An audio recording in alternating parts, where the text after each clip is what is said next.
¿Cómo vamos, mi gente? Yo soy Jancito y en el día de hoy traemos una nueva video reacción. Hoy vamos a estar reaccionando al libro más misterioso de la Tierra o del mundo. Este libro se llama El manuscrito Voynich, así que no siendo más, los dejo con la video reacción. 112. Un coleccionista encuentra un manuscrito sin fecha, sin título, sin autor, escrito en un idioma que no existe.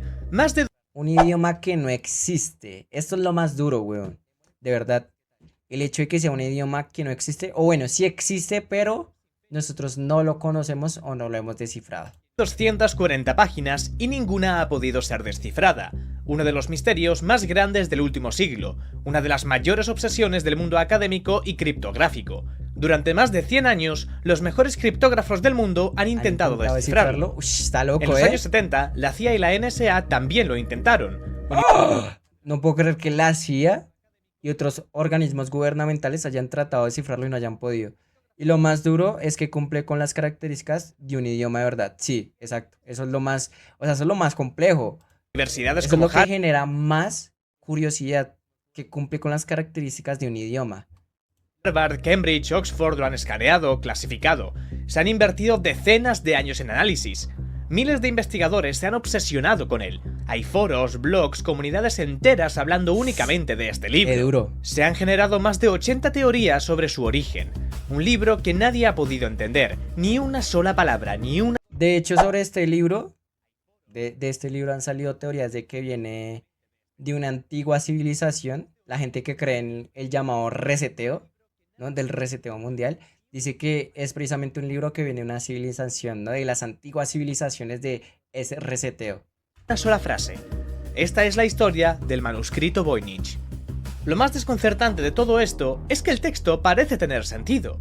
Hay reglas, hay repeticiones, hay patrones que se comportan como los de un idioma real. El vocabulario sigue leyes estadísticas, las palabras se agrupan en categorías, algunas aparecen solo en ciertas secciones, otras repiten estructuras internas, pero ese orden no lleva a ninguna traducción. A simple vista, el manuscrito Voynich parece un libro antiguo más, está encuadernado en cuero, nada raro hasta que lo abres. Las páginas no son de papel. Los antiguos llancitos de Enanolandia ordenados por su líder Santi Killer. ¿Qué mierda acabas de decir, bro?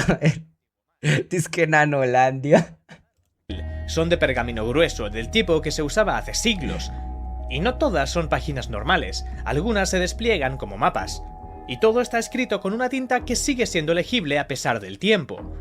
Pero lo que más sorprende es lo ordenado que está todo. No hay errores, no hay tachones, no hay signos de improvisación. Marica, o sea, verdad, si es un libro escrito por alguien y preparado. Tiene más de 240 páginas, aunque se cree que más de 20 se han perdido. Ok. No tiene relación clara con ningún alfabeto de la historia, ni latín, ni árabe, ni griego, nada. Algunos símbolos recuerdan a letras cursivas, otros a números, algunos a nada en absoluto. Es un idioma artificial, o perdido, o quizás nunca fue un idioma. Junto al texto se pueden ver varios dibujos, pero estos no parecen tener ninguna lógica. En 1912, Wilfrid Voynich, librero polaco, compra el libro en Italia entre un lote de textos jesuitas. Todo parecía normal hasta que lo abrió. Desde el primer día...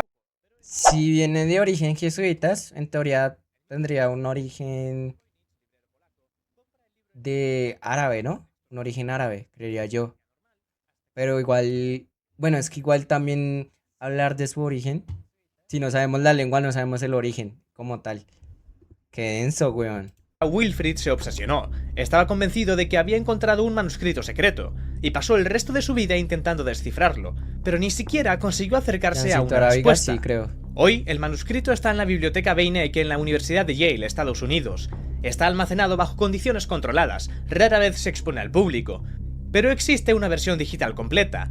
Durante siglos, este libro no tuvo un nombre. Hoy lo conocemos como el manuscrito Voynich gracias a Wilfrid Voynich, aunque su nombre real es Beinecke MS-408. Beinecke MS-408. Todo en este libro está hecho con precisión. No, pero es que verdad, o sea, de verdad, sí parece, o sea, parece, o sea, sí es un idioma, weón. No es que parezca, es un idioma. Solo que no lo hemos descubierto como tal, no lo hemos descifrado porque de verdad es un idioma y los dibujos y todo, de verdad, es un idioma, parce. Y detalle. Cada página parece tener un propósito. Y sin embargo, no entendemos ninguno. Durante más de un siglo, investigadores, historiadores, criptógrafos se obsesionaron con responder a la misma pregunta: ¿quién escribió esto? La primera pista aparece gracias al propio Wilfried Voynich. Mientras examinaba cuidadosamente el manuscrito, encontró una firma oculta en una de las primeras páginas, casi borrada, como si alguien hubiese intentado eliminarla siglos atrás. El nombre: Jacobus Sinapius. Jacobus Sinapius. Jacobus era médico. Fue destilador imperial en la corte del emperador Rodolfo II. ¿Será una lengua muerta del medioevo? Puede ser. Quizás una lengua que el mundo quiso borrar. Puede ser un lenguaje de la Edad Media, weón. Y puede ser incluso, o sea, si nos ponemos a sacar teorías acá nosotros, puede ser un lenguaje para fines, ¿cómo es que se dice? Para fines, ¿cómo se dice? Cuando no van a fin con la iglesia, se me olvidó esa palabra. Se me olvidó la puta palabra. Bueno, sigamos. Segundo, era conocido por su conocimiento Paganos.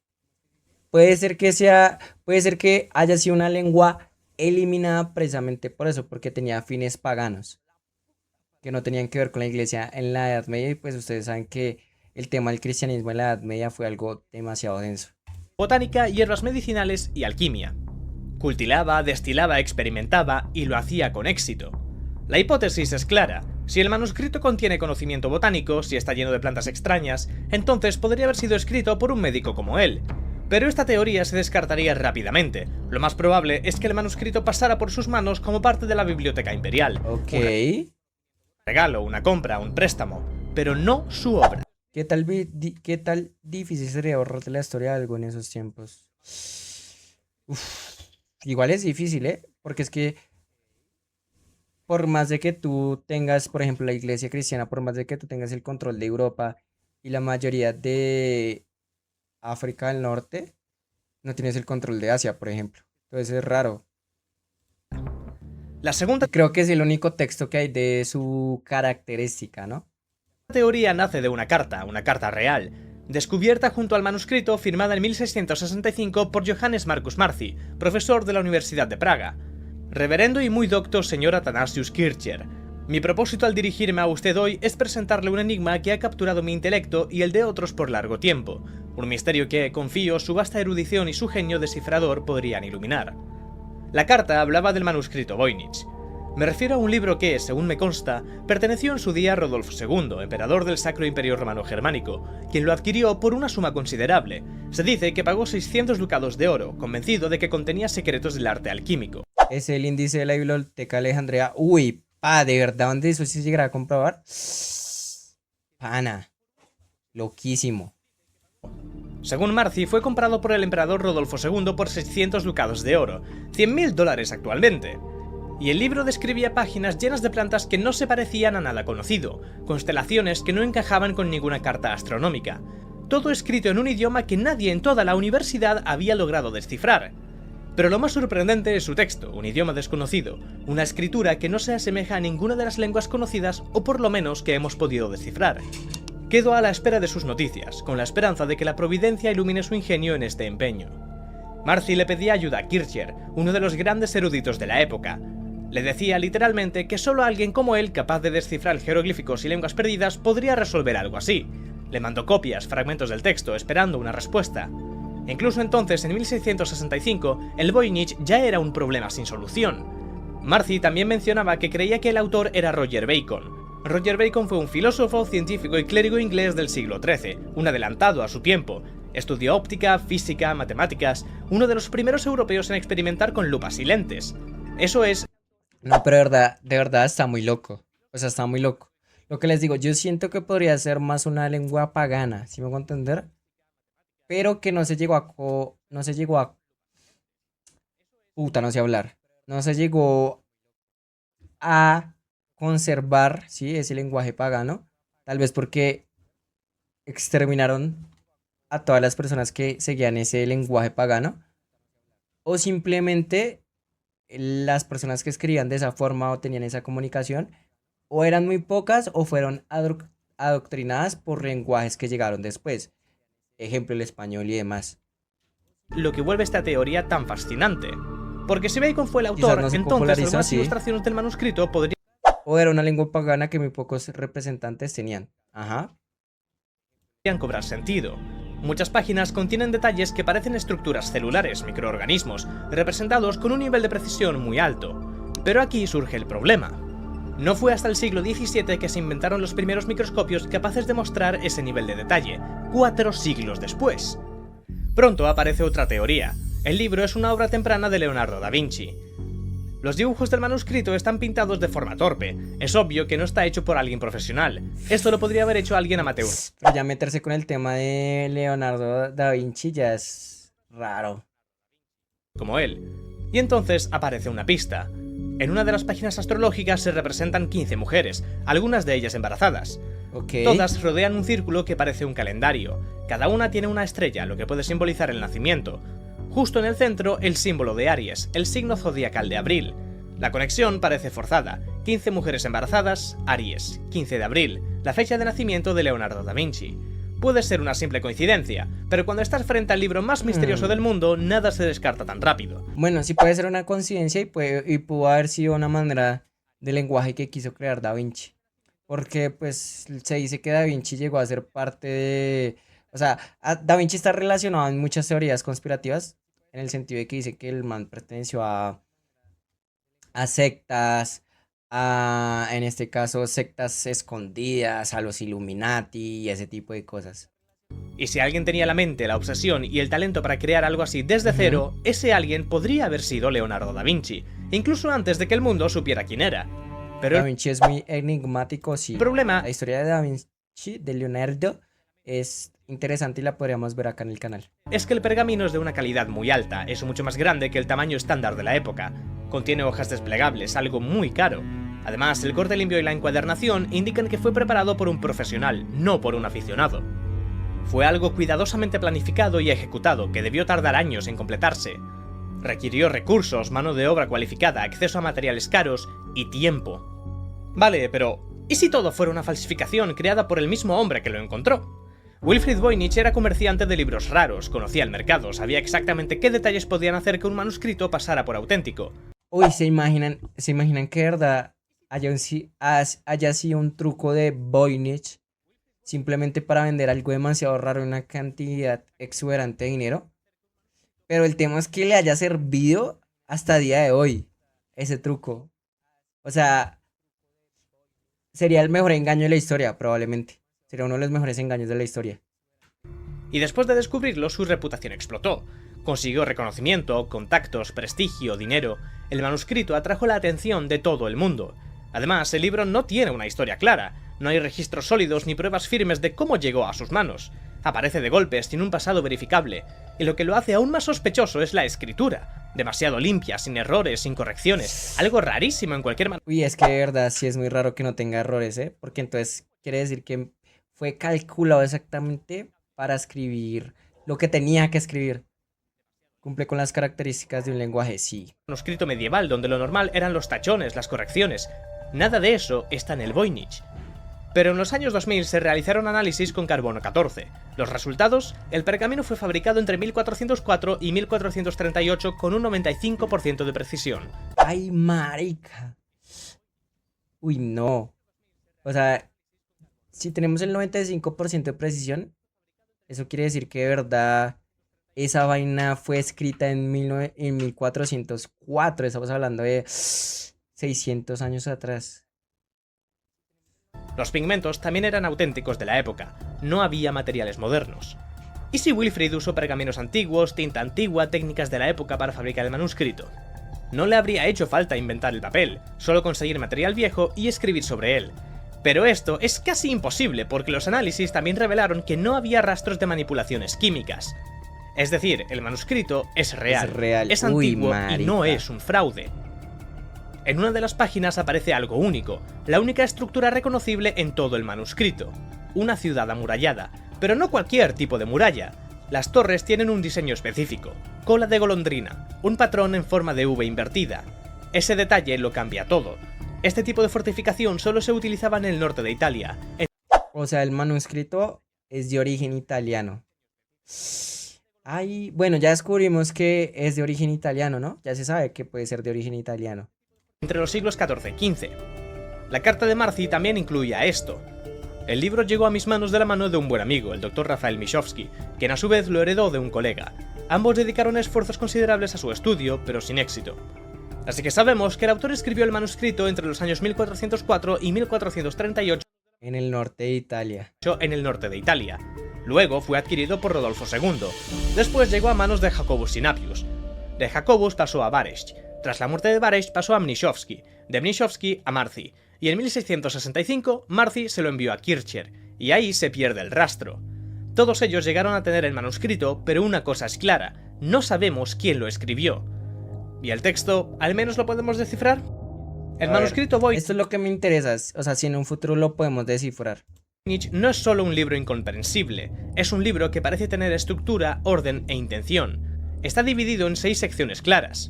La primera parte del manuscrito es la botánica, más de 100 plantas dibujadas con un nivel de detalle obsesivo. Pero hay un problema, la mayor parte de ellas no existe. Algunas parecen tener raíces reconocibles, tallos familiares, hojas casi reales. ¿Se imagina que de verdad el manuscrito fuera escrito por un italiano que tuvo contacto? Metámonos en el tema alienígena, con alienígenas. O que, no sé, a lo mejor el que escribió esta vuelta sea proveniente de otro planeta. O haya ido a otra dimensión, haya visto. Y esta sea la manera de anotar sus cosas. Uy, no, es que pueden haber muchas teorías referente a cómo lo escribieron y por qué lo escribieron. Pero muchas de ellas no se parecen a nada que hemos visto. O son deformaciones de especies conocidas, o simplemente no son de este mundo. Después el enfoque cambia por completo. Aparecen círculos, constelaciones, soles, lunas, diagramas que parecen mapas astrales, signos del zodíaco. Todo sugiere astronomía o astrología, o algo que mezcla ambas. Luego vienen dibujos aún más extraños, decenas de figuras de mujeres, no hay contexto claro, no hay explicación obvia, solo cuerpos, aguas, símbolos y texto, mucho texto, más denso, más continuo, como si aquí se estuviera revelando algo importante. Hay una teoría que dice que el manuscrito habla un poco de la antigua Atlántida, ¿eh? No sé si ustedes han escuchado eso. ¿Se imaginan que de verdad fuera un libro perdido de la Atlántida y que la persona que lo escribió fuera el último Atlante? Uy, eso sería loquísimo. En otro punto, el manuscrito vuelve a mirar hacia arriba. Aparecen medallones llenos de Astronomía. estrellas, símbolos que parecen representar sistemas, órbitas. Hay 9 de estos diagramas, cada uno distinto. Más adelante las plantas regresan, pero esta vez junto a frascos, botellas, instrumentos. Ya no parecen simples ilustraciones botánicas, sino preparaciones Escribió por el conde Saint-Germain. Es curioso, deberías buscar a ese personaje. de compuestos medicinales. Ok. Al final, las ilustraciones casi desaparecen. Solo queda texto en bloques más densos, casi sin interrupciones.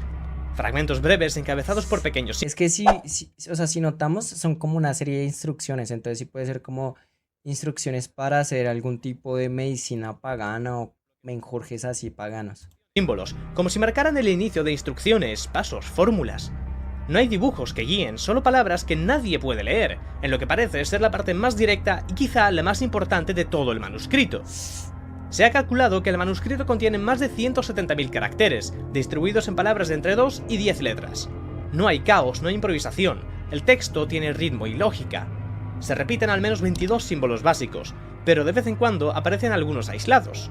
Algunos se parecen a letras minúsculas latinas, otros a números, y Parece algunos más una enciclopedia. Sí, puede ser una enciclopedia, sí. Como... Pero es que tampoco sabemos a qué se refieren los símbolos, ¿no? Pero sí puede ser una especie de enciclopedia, como haciendo alusión hacia ciertas plantas y hacia ciertas constelaciones. Y al último de tener o instrucciones o significados. Un parágrafo podría ser. a nada en absoluto. Pero lo curioso es que la escritura se lee de izquierda a derecha, como la mayoría de las lenguas europeas. Esto sugiere algo importante. El autor tenía un sistema. No eran símbolos al azar, estaba escribiendo algo con reglas, algo estructurado. Pero, aunque parezca un idioma real, no se parece a ninguno que conozcamos. Una de las primeras ideas fue que no era un idioma, sino un código. Un cifrado clásico que sustituye letras por símbolos, cambia el orden, Sí, esa puede ser la otra, que de verdad sea un código. Que sea un código secreto y que literal y solo pocas personas puedan descubrirlo. ¿Sí? Que haya ciertas instrucciones para saber o comprender ese código. las vocales. Este tipo de cifrado se usaba para esconder información confidencial, como secretos de estado o fórmulas alquímicas. Y tiene sentido, porque los códigos no son un invento moderno. Durante siglos el cifrado fue una herramienta esencial para reyes, alquimistas, militares, espías, científicos. Uno de los más antiguos es el famoso cifrado César, usado por Julio César para enviar órdenes secretas a sus tropas. La técnica, simple, mover cada letra del alfabeto un número fijo de lugares. Por ejemplo, si el mensaje era ataque y usas un desplazamiento de 3, se convierte en DWDTXH. Fácil de romper hoy, pero en su época era efectivo.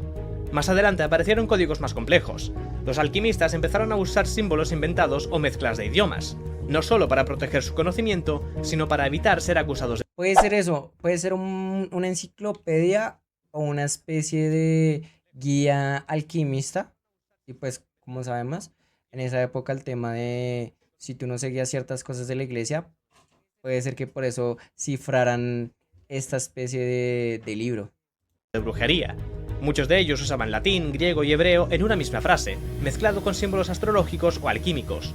También había métodos Es el primer cifrado por libro, un libro que se perdió hace mucho. que eliminaban las vocales o escribían solo la primera mitad de cada palabra. Otros usaban libros clave. El receptor tenía que tener el mismo libro que el emisor y usar ciertas páginas como guía para leer el mensaje. Incluso en el siglo XV ya existían técnicas de cifrado muy avanzadas. En Italia, por ejemplo, las familias poderosas enviaban cartas con códigos cifrados por sustitución polialfabética, donde el alfabeto iba cambiando a lo largo del texto para evitar patrones repetidos. Y eran lo bastante sofisticados como para hacerle la vida imposible a cualquiera que intentara leerlos sin la clave. Y el Voynich encaja perfectamente en esa idea, un significado oculto, un conocimiento prohibido, tal vez reservado para unos pocos. Pero aquí viene el problema. Todo cifrado parte de un idioma real, latín, hebreo, italiano, algo detrás. Y en el Voynich no hay ninguna huella del idioma base, ninguna palabra reconocible, ninguna raíz. Eso es lo interesante, ¿eh? Que todo cifrado sí parte de un origen lingüístico y de un idioma, ¿no? Tiene sus bases en un idioma, sea español, latín, hebreo, lo que sea. Todos tienen las bases en un idioma. O en los números. Esta mierda no. Ninguna estructura que permita reconstruir el idioma original. Además, los cifrados reales tienden a dejar irregularidades, fragmentos de texto sin codificar, palabras sueltas, inconsistencias. En cambio, el Voynich es demasiado perfecto, demasiado limpio, demasiado constante, como si no estuviera disfrazando un idioma, sino inventando uno desde cero. Uy, Y sin embargo, cuando se analiza el texto como si fuera un idioma real, funciona como uno. El manuscrito sigue la ley de Zipf, una regla estadística que se cumple en todos los idiomas humanos. La palabra más común aparece con el doble de frecuencia que la segunda, el triple que la tercera y así sucesivamente. Un patrón que aparece en el inglés, en el español, en el chino, en el árabe, siempre. Incluso en los mensajes más cortos, incluso en la poesía. Si estás leyendo un idioma real, esa curva se cumple. Y el Voynich la cumple perfectamente. Hay palabras... Uy, esto es lo que me estalló la cabeza, o sea, es un idioma, sí o sí es un idioma. Es un idioma que no hemos descubierto. muy frecuentes, otras intermedias y algunas poco usadas. Eso no pasa si simplemente pones símbolos al azar, no pasa si estás inventando algo sin seguir ninguna lógica. Pero hay más. Dentro del manuscrito hay dos variantes claras del lenguaje A y lenguaje B. El primero domina la mayor parte del texto, el segundo aparece sobre todo en las secciones de las mujeres y las estrellas. Pero no es solo una cuestión de palabras, cambia el trazo, cambia el ritmo, cambia el estilo por completo. Y eso ha llevado a la idea de que no fue un escrito por una sola persona, tal vez hubo dos autores, o incluso 4 manos distintas trabajando en secreto. El texto... Imaginen que de verdad fuera escrito por varias personas de una civilización antigua y fuera preservado hasta ese momento. también presenta una estructura interna extremadamente rígida. En el caso de que fuera por libro y ese se perdiera, sí sería imposible descifrar. Tan rígida que casi parece mecánica. Algunas letras solo aparecen al principio de las palabras, otras únicamente al final. Hay combinaciones que se repiten una y otra vez como si fueran sílabas fijas, y otras que jamás se ven juntas. En comparación al español, el Voynich es mucho más predecible. Por ejemplo, la letra Q va casi siempre seguida de la U. En el Voynich esas relaciones son aún más estrictas. Podemos ver que este símbolo siempre va seguido de este otro cada vez que aparece. Pero cuando el texto no da respuestas, queda otra vía, las imágenes. Muchos han intentado buscar patrones entre los dibujos y las palabras que los rodean. Sí, claro, la mejor opción sería buscar imágenes parecidas o escritos que tengan las mismas ilustraciones, ¿no? En la parte de botánica, por ejemplo, hay términos que solo aparecen junto a raíces, tallos o flores. Eso hizo pensar que podrían ser nombres de plantas, o ingredientes, o tratamientos. Lo mismo pasa en las secciones astrológicas. Ciertos bloques de texto aparecen justo debajo de símbolos del zodiaco o constelaciones. Y entonces surge una hipótesis. ¿Y si el idioma está escrito en un idioma real, pero completamente perdido? Un ejemplo real de lo que podría haber pasado con el Voynich es el caso del Rongo Rongo, una escritura misteriosa de la isla de Pascua. Tallada en tablillas de madera con símbolos que se repiten, patrones visibles, estructuras que se comportan como un idioma real. No es un invento moderno, no es una falsificación. Todo indica que fue auténtico, con reglas, con gramática, con sentido. Se han encontrado más de 20 tablillas, todas con esos mismos signos, figuras humanas, animales, formas geométricas, combinaciones que parecen frases o ideas completas. Pero hay un problema, nadie puede leerlas. No porque el código sea complejo, sino porque el idioma desapareció, Sí, no, o sea, no se tienen fuentes de ese idioma, entonces paila. murió con los habitantes. No quedó nadie vivo que pudiera enseñarlo, traducirlo, ni siquiera... Puede ser que el manuscrito Voynich sea esto, literalmente sea una lengua de una civilización que ya no existe, o sea, ya no hay ni una persona descendiente de esa lengua. decir cómo sonaba, y con ellos se perdió el significado para siempre. ¿Y si con el Voynich pasó lo mismo?